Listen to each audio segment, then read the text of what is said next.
Kung may sakit kayo na hindi nyo alam kung ano, gusto nyo na malunasan agad, magsimula kayo sa bayabas. Ano mang nararamdaman niya sa baga man o saan mang parte ng katawan, maghanggang balat. Kahit yan ay ulcer, pwede nyo kainin ng hilaw itong dahon.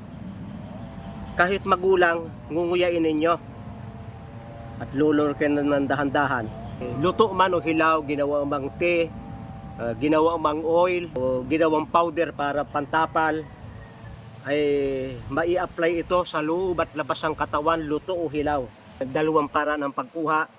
Yung isa ay talbos yung kinukuha, isa ay magugulang na dahon, iniiwan ko yung talbos. Parehong mahalaga yan. Yung dulo, talbos magaling sa pagtatae, pero itong magugulang na dahon, napakahusay naman sa mga sakit sa balat, napakahusay gawin tea para sa maraming karamdaman hanggang high blood, diabetes, pagpababa ng itong triglyceride. Basta sabi ko sa inyo kanina, kung kayo walang pera, magsimula muna kayo sa bayabas at baka hindi na kayo maggastos ng marami. Maraming salamat sa inyong pagsubaybay sa Natural Wellness si Pastor Vito.